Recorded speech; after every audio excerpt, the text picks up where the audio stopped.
Saya tidak melihat Gus Dur pro-Zionis. Tidak. Saya dengan Gus Dur bersahabat. Tahu saya gimana Gus Dur. Ya memang Gus Dur itu ketua Yayasan Shimon Peres, benar. Oh dia dapat dana, iya betul. Untuk membuat hubungan diplomatik dengan Indonesia, dengan Israel, betul. Tapi kan sampai wafat dia nggak buat. Itu cerdasnya Gus Dur. Dia menolaknya halus. Gimana, bisakah dibuat hubungan diplomatik antara Israel dengan Indonesia? Bisa, kata Gus Dur. Tapi susah, sulit, memerlukan waktu yang lama. Lah ya udah kita mulai ya, monggo dimulai, tapi nggak pernah dimulai dan tidak pernah terjadi. Udah diproses sudah, tapi ya begitu, tetap nggak bisa.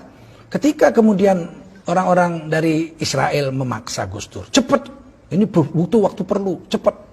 Gus Dur enak aja ngomong, dia disiarkannya di depan umum.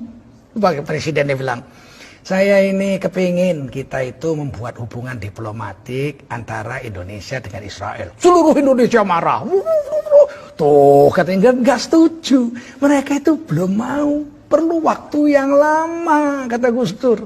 Akhirnya Israel diam. Sampai sekarang belum pernah ada hubungan diplomatik. Enggak cerdas itu orang seperti itu orang cerdas. Fatona itu cerdas. Kita yang belum nyambung begitu. Nah, saya tidak membela membabi buta, tapi memang kenyataannya begitu. Bisa, tapi nggak jadi. Ya memang susah. Dicoba, ayo coba ngomong. Beliau ngomong. Se-Indonesia protes tuh, lihat kan protes semua. Nggak bisa semudah itu. Sampai beliau wafat sampai sekarang. Indonesia belum punya hubungan diplomatik dengan Israel. Nah ini hal-hal seperti ini. Tidak semua orang bisa. Saya nggak bisa. Saya nggak bisa seperti itu. Saya orang Medan. Kalau orang Medan itu apa kau? Nggak senang kau? Kita selesaikan di luar. Saya nggak pandai begitu-gitu. Itu butuh orang-orang pilihan juga untuk bisa tampil seperti itu. Tapi jangan diragukan cintanya Gus Dur terhadap NKRI dan terhadap agama. Beliau itu satu kelebihan yang jarang orang dapat. Apa kelebihan? Saya sampaikan kepada anak muda ini yang bertanya ini lagi. Beliau itu pemurah, ya Allah. Pemurah. Orang minta, langsung dikasih aja, diberi.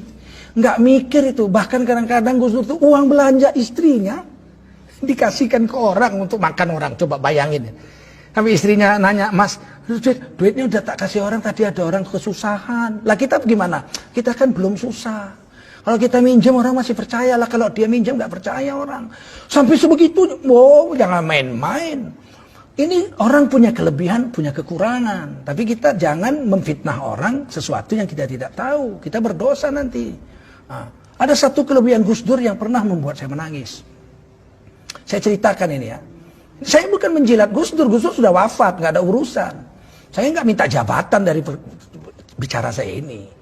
Kalau saya mau jabatan zaman Gus Dur, saya sudah ditawari jabatan. Saya tidak mau saya. Nah, apa katanya? Satu hari saya duduk di VIP room airport Pekanbaru. Saya tamu gubernur. Saya duduk di ruangan tunggu gubernur untuk menunggu pesawat terbang. Waktu itu acara TV One tokoh kita sedang diputar. Saya minum teh habis sholat asar di situ menunggu pesawat.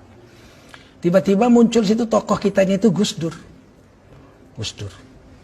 Tapi beliau sudah wafat. Tokoh kita begini-begini, kemudian ibu belum wafat Gus Dur. Ibu Sinta Nuria diwawancarai. Apa sih kelebihan Gus Dur itu? Kata wawancara itu kepada Ibu Sinta Nuria. Kemudian Ibu Sinta mengatakan sebagai istri beliau sekian tahun, kelebihan Gus Dur itu yang saya rasakan sangat menonjol, tidak pernah komplain soal makan. Kemudian apalah Gus Dur duduk di tempat tidur amben kecil begitu, pakai celana sedengkul, pakai kaos, makan. Nah, lauknya itu cuman ayam goreng paha sebuah, nggak ada sayurnya, nggak ada sambalnya, nggak ada kecapnya, nasi putih. Jadi nasi putih ayam, disendok nasinya ke mulut pakai sendok, ayamnya digraut pakai tangan. Kemudian Gus Dur makan, disuting begitu. Jadi itulah kelebihan Gus Dur yang membuat saya itu bahagia, kata Ibu Sinta Nuria. Salah satunya seumur hidup perkawinan kami beliau tidak pernah komplain soal makanan. Saya langsung keluar dari situ nangis saya. Sebab kelemahan saya paling besar adalah komplain makanan. Saya sejak kecil ibu saya itu pandai masak dan saya anak laki-laki satu-satunya. perempuan 6, laki-laki 1. Sehingga saya makan tuh sangat dimanja. Mau pakai gulai, pakai ini, namanya orang Melayu.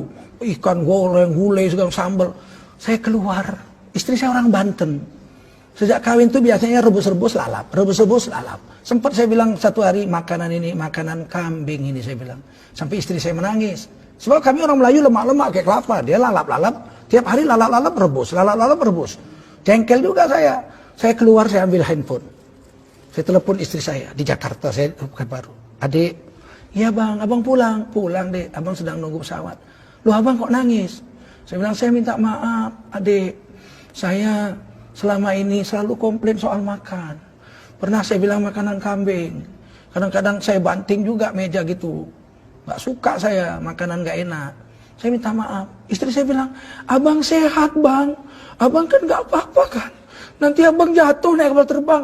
Enggak dek, saya istilah Melayu buang tabiat. Orang mau mati itu tingkahnya aneh-aneh gitu.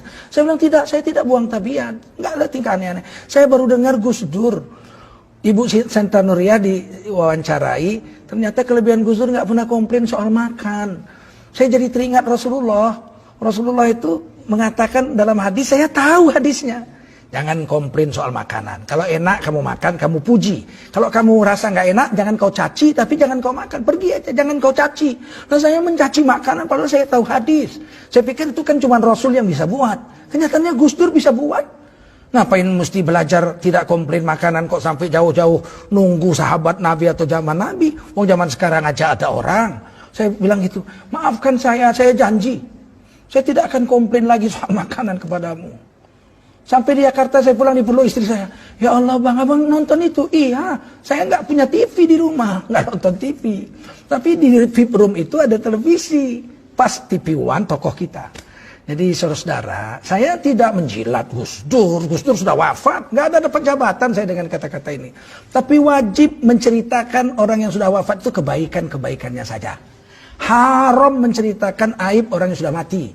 Karena orang yang sudah wafat itu telah sampai kepada perbuatannya. Kita ceritakan baik-baiknya aja. Nah, Gus Dur itu orang baik, cucu orang soleh, anak orang soleh. Nah, jadi demikian. Mudah-mudahan ada manfaatnya pertemuan ini. Terima kasih atas pertanyaan saudari kita tadi. Dan semoga kita bisalah bersangka baik kepada tokoh kita, Ki Haji Abdurrahman Wahid atau Gus Dur. Ya, cucu daripada pendiri NU, Nahdlatul Ulama, Ki Haji Hasyim Asy'ari. Yang memang kadang-kadang statement beliau atau perbuatan beliau itu tidak sampai ke akal kita, kecuali kita bertanya kepadanya. Banyak yang bisa saya ceritakan tentang Gus Dur, tapi tidak mungkin, terlalu panjang ya. Tapi banyak hal-hal kontradiksi yang menggegerkan masyarakat, saya tanya kepada beliau. Dan beliau menjawabnya, saya terkejut gitu. Kadang-kadang dengan ilmu semantik, saya kan dosen semantik 30 tahun saya. Dengan ilmu semantik itu saya kaget itu kadang-kadang. Ya, hebat sekali sahabat saya ini, saya pikir, inilah mudah-mudahan ada manfaat. Berhentilah kita bersangka buruk kepada orang yang sudah wafat. Kalau masih hidup boleh kita kritik langsung. Sekeras apapun kritik kepada pejabat negara boleh. Karena itu dilindungi Undang-Undang Dasar 1945. Asal jangan bersangka buruk. Kritik aja silakan. Atau nanya. Kalau nggak jelas tanya, pakai tanda tanya. Soal dia jawab atau nggak jawab, bukan urusan kita. Kita sudah nanya, kita sudah sampaikan. Kita tulis surat terbuka. Biar dia baca, biar jawabannya dibaca orang. Dia jawab syukur, nggak dijawab kita sudah sampaikan kewajiban kita. Undang-Undang Dasar 45 pasal 28 ayat 1, 2, 3 dan seterusnya menjamin tiap-tiap warga negara untuk berkumpul dan bersuara mengeluarkan pendapatnya. Wallahu a'lam bishawab.